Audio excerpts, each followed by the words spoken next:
Secondly,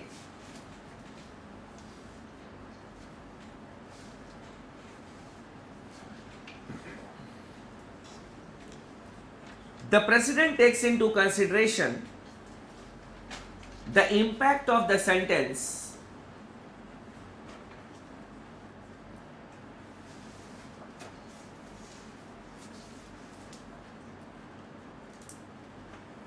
on the society and on the family.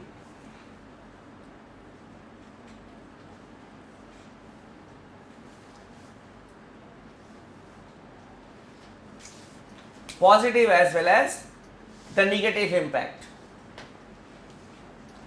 For example, Kasab.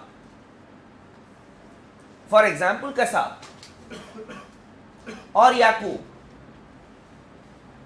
If these persons would have been released or given mercy, then a message, whatever you want to do in this country, you can come and do in this country. This is a heaven to terrorize the people. You can stage a war against the country. You can sit in your room, make plot that okay, you will come this way, you will do this, kill humanity at large, go back from this country. This country, it is a personification of the human rights. Your human rights are best protected in India because you have not considered about the human rights of others, even though you will be considered as human being in this country. A wrong message.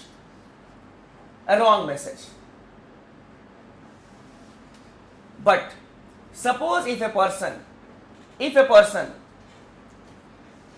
to save someone kills even 5 people or 6 people for a noble cause, no doubt before the law he may be a criminal, but the circumstances may have forced him.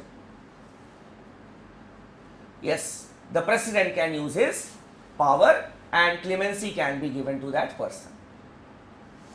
After society comes the impact on family.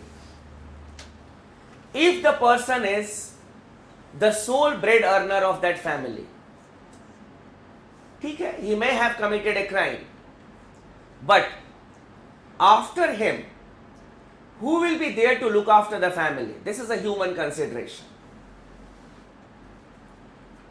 Yeni this will be there with a terrorist,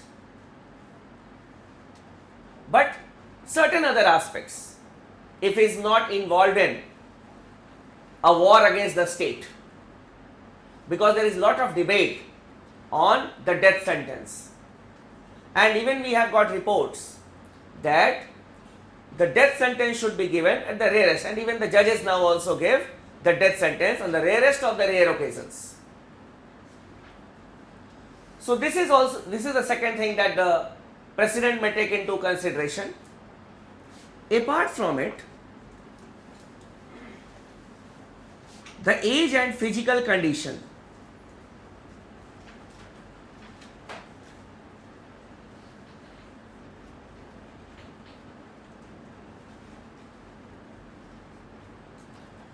Age and physical condition. If the person has grown very old, because of our judicial system, the case is pending for a large period of time, he has grown older, or he is suffering from some deadly diseases like cancer, or even if he has got tuberculosis, obviously the president can take these human aspects into consideration. Apart from it, the conduct of the person during imprisonment.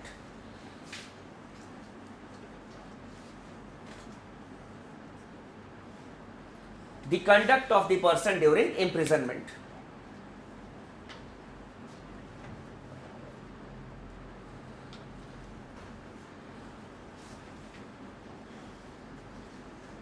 So, lot of factors are taken into consideration before the president uses his clemency power and gives his judgment or his words on the mercy petitions which are filed. For this, what the president does, there is a procedure that the president needs to follow. The president refers the case to the Union Home Ministry. The Union Home Ministry refers the case to that state where the crime has taken place. Where the crime has taken place. And on the basis of that report only, the president uses his clemency power. It is not arbitrarily one that the president will be sitting at, okay, I'll hear you and chalo, I have given you pardon. It is not like that. There is a proper procedure that need to be followed. Such type of unplanned questions may be asked in your examination related to the clemency power of the president. Now coming to the military powers. I feel all of you may be knowing it that the president is the supreme commander of the armed forces and he is the sole authority to declare war and peace. No doubt in a press conference, our prime minister can say that we are at war with this country. But the official declaration of war will be signed by the President of India only. And the conclusion of peace is officially done by the President of India. Then coming to the diplomatic functions.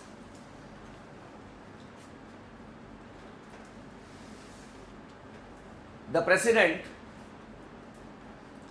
appoints the Indian diplomats. The President appoints the Indian diplomats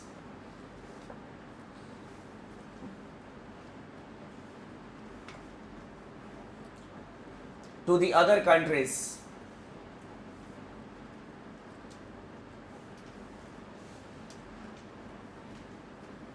And he receives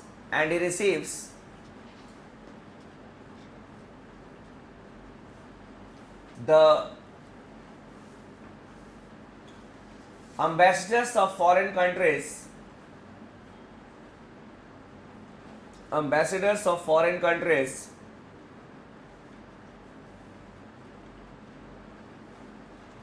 appointed in India.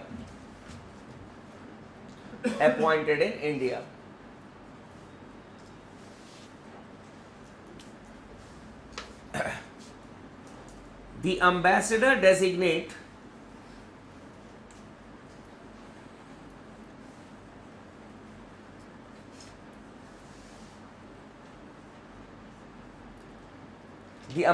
designate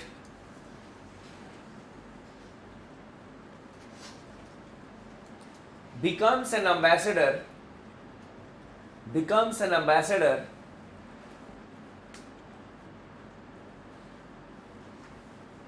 after presenting his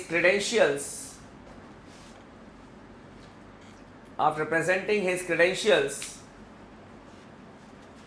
to the President of India.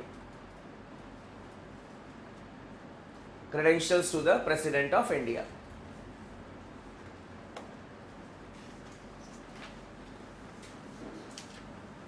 Now when we write that the President receives the ambassadors of the foreign countries, it does not mean that the President will go to the airport and will receive the ambassador. Clear? It is against the protocol. The President never receives even the head of the states or the head of the governments. Basically, whenever an ambassador of other country is appointed to India, after coming to India, it is not that he will join his duties in the embassy. That okay, I have joined and now I am the ambassador. It is not like that. He will have to send a letter to the President of India asking for an appointment. Why? To present the credentials. To present the credentials. So any newly appointed ambassador after coming to India has to send a letter to the President of India that the President or the King or the Governor General of this state has appointed me as ambassador to India. I wish to see you and present my credentials to you. So I request Your Excellency to give me time to meet you and to present my credentials. After that, the President's office or the President's Secretariat will give time to that particular ambassador. Okay, you come on this particular day at this particular time to the Rashtrapati Bhavan and present your credentials. Now it is not that on that particular day the President will be sitting in his library or in his office and the ambassador will go and say, sir, it is not like that. A proper ceremony takes place in the Ashoka Hall of the Rashtrapati Bhavan. Just as you people are sitting here, similarly, the most important persons of this country, they are invited. The ministers, the members of the Supreme Court, that is the judges of the Supreme Court, then the diplomats of all the countries, and they will be sitting as you are sitting here. And in a procession, the diplomat or the ambassador will come. And the President will be here. After coming, he will present his credential to the President of India. Just as in the ancient times, the ambassador used to present their letters or to the credentials to the kings. The same tradition is going on. And even if you will be appointed as the ambassador, then you will also have to do the same thing. Because it is done in every country. Till then, you will be termed as ambassador designate. After presenting the credentials, you will be termed as ambassador of US to India, ambassador of Canada to India. Clear? So, this is a proper way. That is, when we say receive, receiving does not mean that at the airport, but in the Rashtrapati Bhavan, he will be received. Because he is an ambassador of the other country. And then he will be introduced to the others that he has been appointed. Then he will be eligible to hold talks with the government officials as well as with others in the capacity as an ambassador. What had happened 2 years earlier, the High Commissioner of Pakistan was appointed in India, but because of some technical reasons, he was not able to present his credentials, and a talk was to take place between India and Pakistan. So it was really we can say a protocol problem.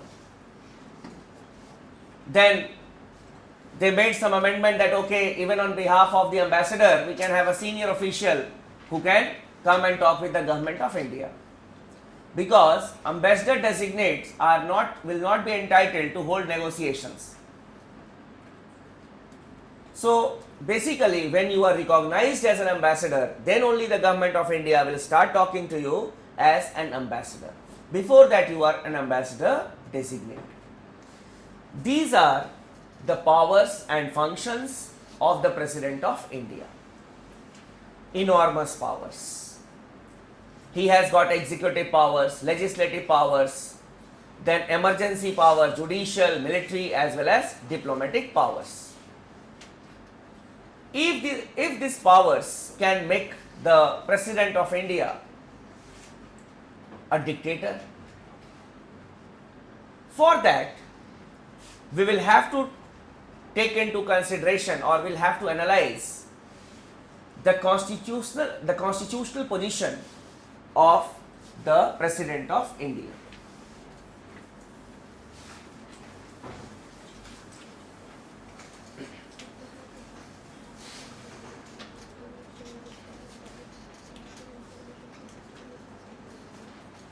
The constitutional position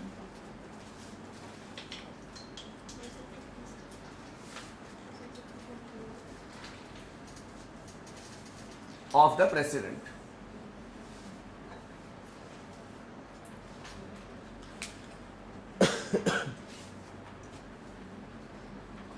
As we all know that we are having a parliamentary form of government where the head of the government, that is the Prime Minister, is the real head, and the head of the state is the nominal head. So as we are having a parliamentary form of government, the constitutional position of the President is just only that of a nominal head or a titular head. Here you may write it. In a parliamentary form of government,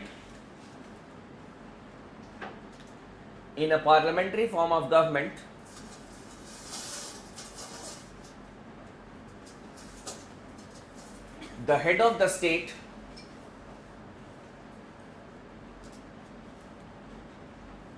is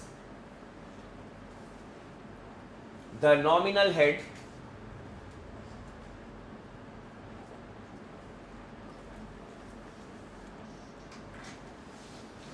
and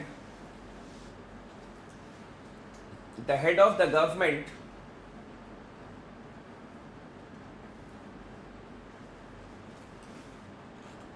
is the real head.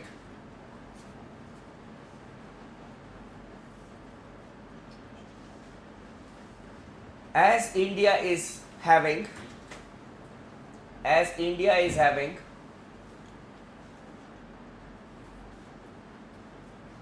a parliamentary form of government,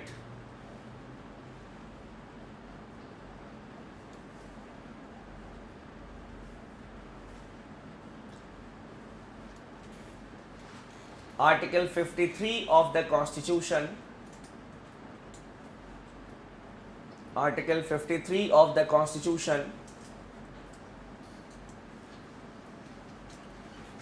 which vests the executive power of the Union,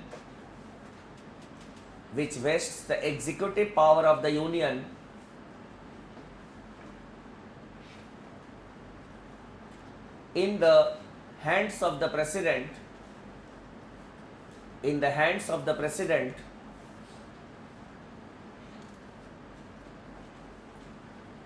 has to be read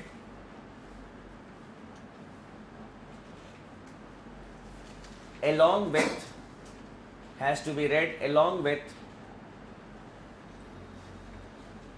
Article 74 of the Constitution. Article 74 of the Constitution, which states that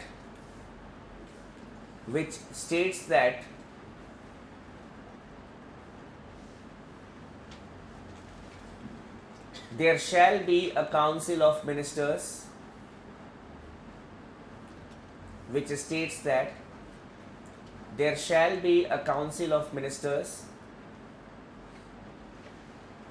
From the next time I will be using the word COM. ठीक है? Council of Ministers with the PM as the head,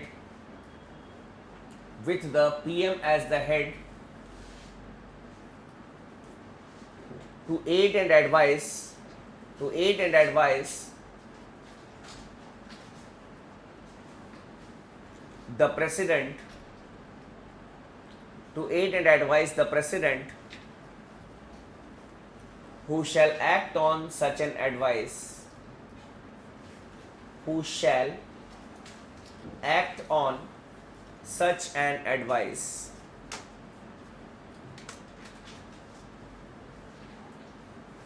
So, no doubt Article 53 of the Constitution, it has given all the executive powers of the Union in the hands of the President, but we have another article in this Constitution, that is Article number 74, which has to be read along with Article 74, along with Article 53. Article 74 says that there shall be a Council of Ministers. And who will be heading the Council of Ministers? The Prime Minister. And the President will have to act on the advice of the Council of Ministers. Shall act on such an advice. Now, under the original Article 74, that is when the Constitution came into force, it was not mentioned that the President shall act on the advice of the Council of Ministers. There shall be a Council of Ministers with the PM as the head to aid and advise the President. The binding aspect was not mentioned in the original Article 74. But it was by the 42nd Amendment Act, it was made binding. A provision was added that the President shall act on such an advice. So before the 42nd Amendment Act, the President may have been more assertive than after the 42nd Amendment Act. Then we had the 44th Amendment Act. It added a provision there that the advice of the Council of Ministers may be returned by the President for reconsideration only for once. If the Council of Ministers gives any advice to the President of India, the President can send it back for reconsideration of the Council of Ministers only for once. So, under the original Constitution, the binding aspect was not there. It was added by the 42nd Amendment Act. You may write as note.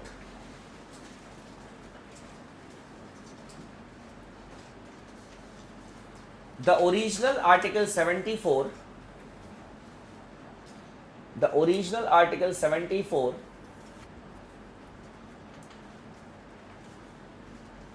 was silent on the binding effect of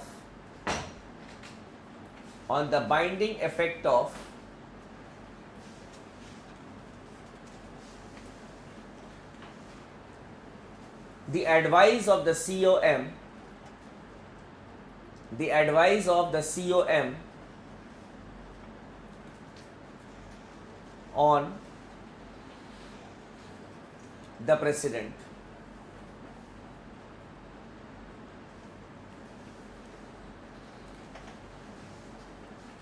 The 42nd Amendment Act 1976, the 42nd Amendment Act 1976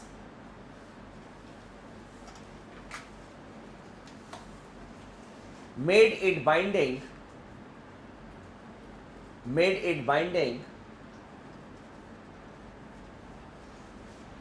on the President to act on the advice of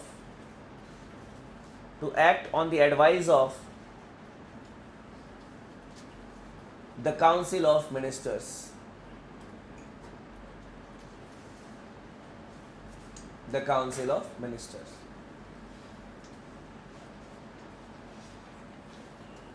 The 44th Amendment Act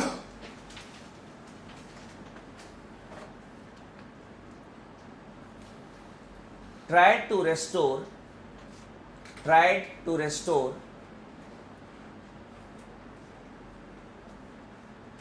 some respectability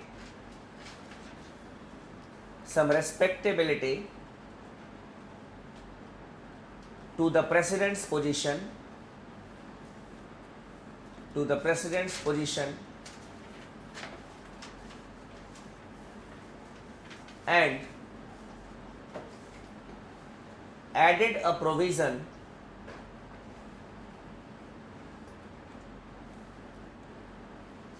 that the president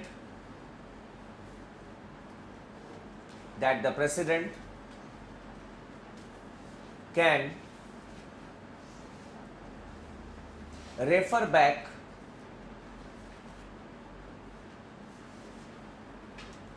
the advice of the COM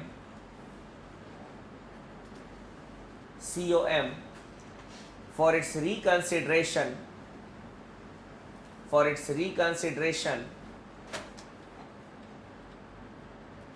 only for once.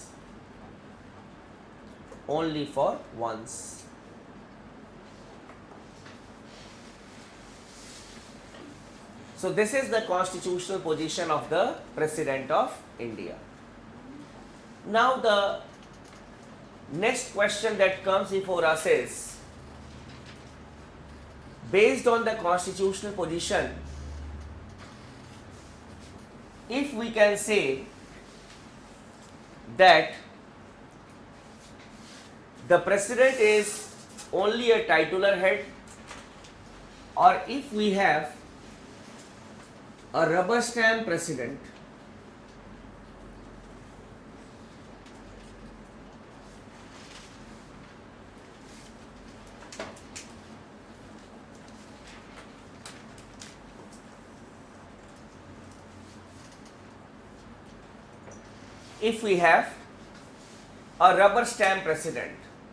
means he will just be signing on the dotted lines.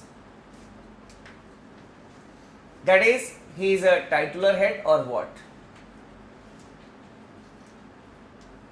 Obviously, there is no yes or no answer to this question. We will have to analyze it based on two aspects.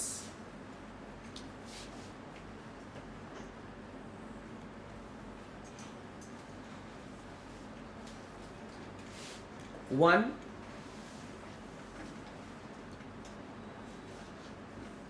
the discretionary powers of the President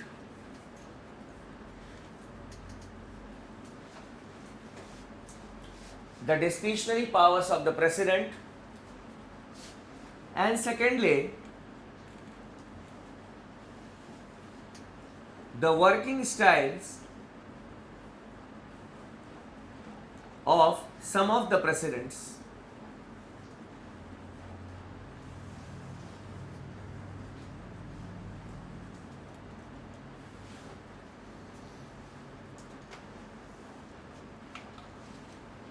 Working styles of some of the presidents. Discretionary powers will mean that the powers that the President can use without the aid and advice of the Council of Ministers.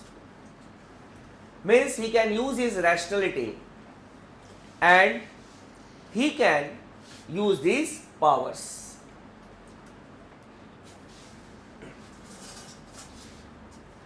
First of all, it is in the appointment of the PM.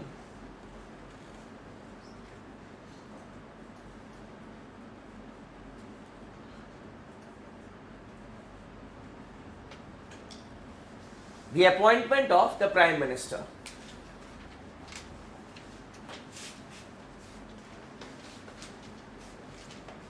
You see, it all depends on the circumstances.